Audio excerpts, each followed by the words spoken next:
Pemirsa, terima kasih Anda masih bersama Kominfo Newsroom. Kita ke informasi selanjutnya. Kementerian Pendidikan, Kebudayaan, Riset, dan Teknologi kembali membuka program beasiswa terbaru. Program beasiswa itu bernama Beasiswa Indonesia Maju. Mengenai informasi pendaftaran Beasiswa Indonesia Maju 2022, peserta didik dapat melihat pada link beasiswa.kemendikbud.go.id.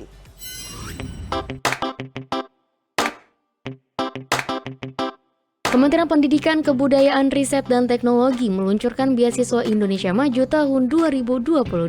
BIM, beasiswa bergelar S1 dan S2 adalah bantuan biaya pendidikan penghargaan yang diberikan kepada peserta didik atau lulusan berprestasi, baik dari ajang yang diselenggarakan oleh Pusat Prestasi Nasional serta ajang dan non-ajang talenta yang dikurasi oleh Pusat Prestasi Nasional. PLT Kepala Pusat Prestasi Nasional Asep Sukmayadi menyebutkan beasiswa Indonesia Maju ini diberikan untuk mempersiapkan SDM unggul dan berdaya saing. BIM ini meliputi program persiapan S1 luar negeri Angkatan 2, yaitu program yang diluncurkan untuk mendukung dan mempersiapkan peserta didik berprestasi untuk melanjutkan pendidikan jenjang S1 di perguruan tinggi luar negeri tahun ajaran 2023-2024. Mengenai informasi pendaftaran Beasiswa Indonesia Maju 2022, peserta didik dapat melihat pada link beasiswa.kemendikbud.go.id.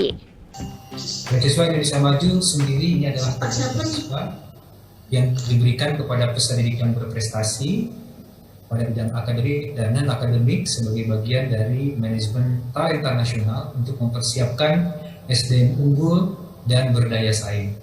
BIM merupakan program terintegrasi yang terdiri dari program beasiswa bergelar degree dan non-degree.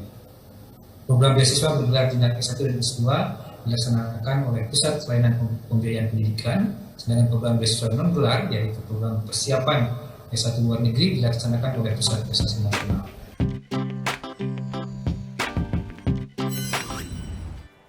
Dalam mendorong regulasi terkait publisher right, Direktur Jenderal Informasi dan Komunikasi Publik Kementerian Kominfo, Usman Kansong, menegaskan perlunya membangun sebuah ekosistem jurnalisme yang berkualitas juga sehat secara ekonomi.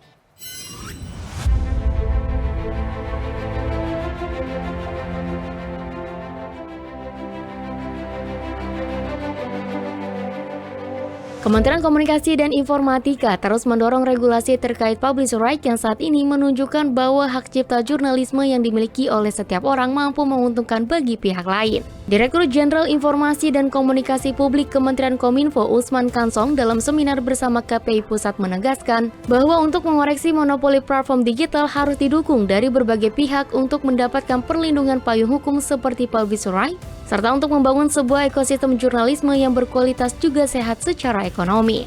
Dirjen Usman juga mengungkapkan bahwa saat ini dirinya bersama staf khusus Menteri Kominfo Ahmad Ramli sedang mengajukan publisher right ke Kementerian Sekretariat Negara agar bisa dijadikan sebagai regulasi baik dalam bentuk PP ataupun peraturan presiden.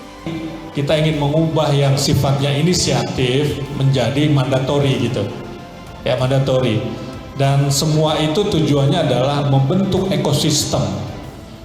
Membentuk ekosistem yang di dalam ekosistem itu muncul kreativitas. Ya, bukan tadi ingin membunuh yang seperti dikatakan Prof. Ramli, tapi ekosistem yang bisa memunculkan kreativitas, memunculkan penghargaan, penghormatan terhadap hak property right gitu, hak kekayaan intelektual, haki misalnya begitu. Itu yang sedang kita coba atur mekanismenya di dalam publisher right tadi itu. Menteri Koordinator Bidang Politik Hukum dan Keamanan Mahfud MD mengingatkan komisioner dan Komisi Pemilihan Umum agar berhati-hati saat bertugas menjelang tahapan pemilu pada 14 Juni mendatang. Mahfud juga menyampaikan pemerintah siap mendukung seluruh kebutuhan KPU termasuk diantaranya peraturan dan dana.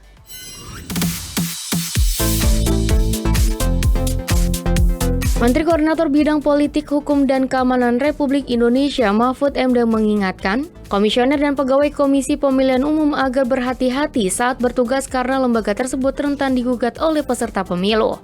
Menko Polhukam juga menegaskan tahapan pemilu 2024 dimulai pada 14 Juni 2022 dan pemerintah siap mendukung seluruh kebutuhan KPU dalam menyelenggarakan pemilu termasuk diantaranya yang terkait peraturan dan dana.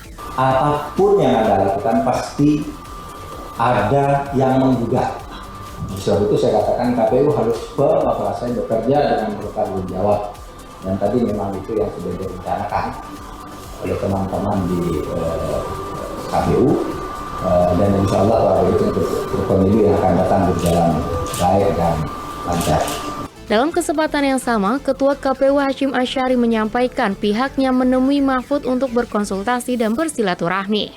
Menko Polhukam menurut Ketua KPU yakni membawahi sejumlah kementerian dan lembaga yang terkait secara langsung dan tidak langsung dengan penyelenggaraan pemilu dan pemilihan kepala daerah agar pemilu bisa berjalan dengan tepat waktu, berjalan dengan demokratif dan integritas. Ketua KPU dalam pertemuannya dengan Menko Polhukam juga sudah melaporkan segala persiapan dan langkah antisipasi dalam pelaksanaan pemilu dan pilkada 2024. Hal-hal yang sifatnya menuju ke situ semua kami sampaikan laporan kepada Pak Menko, termasuk untuk apakah aspek regulasinya, apakah aspek electoral proses atau teknikalitas kepemiluannya, maupun aspek penegakan hukum. Oleh karena itu, karena Pak Profesor Mahfud ini adalah Menko Polhukam yang mengkoordinasikan sejumlah kementerian dan lembaga, oleh karena itu kami juga mohon izin sekarang juga kami akan silaturahmi ke sejumlah menteri yang berkaitan dengan penyelenggaraan pemilu yang di bawah koordinasi beliau. Itu semuanya dalam rangka untuk memberikan dukungan kepada KPU khususnya, kepada penyelenggaraan pemilu dan pilkada 2024 supaya pemilu bisa berjalan sesuai dengan tepat waktu, kemudian berjalan secara demokratis dan berintegritas.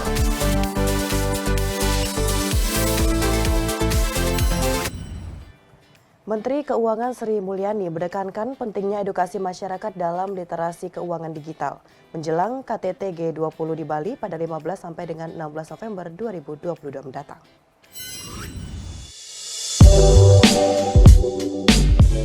Menjelang presidensi G20 Indonesia, Bank Indonesia menggelar seminar internasional digital di Nusa Dua Badung, Bali.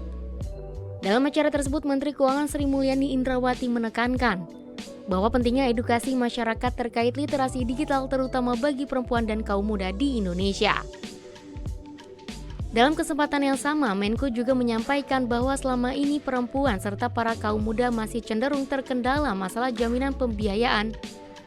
Terlebih lagi selepas adanya COVID-19 yang mengakibatkan sebagian dari mereka kehilangan pekerjaan dan mengalami krisis ekonomi, terutama bagi para pelaku usaha mikro kecil dan menengah.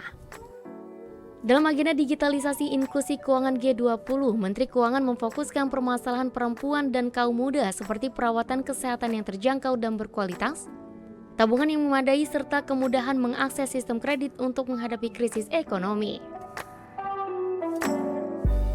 A lot of women and youth have lost their income and become more vulnerable. In addition, social benefit recipients have also fallen deeper into poverty. As the pandemic takes away jobs and worsens poverty, it also complicates our effort to address barrier to financial inclusion. So focusing on financially excluded segment is urgent, since they are at least likely to have quality, affordable healthcare and adequate saving or access to credit that can help them to weather the economic. Pemirsa, usai jeda kami akan kembali dengan informasi mengenai dialog PBB Tunjuk Indonesia menjadi tuan rumah GPDRR 2022. Tetaplah bersama kami.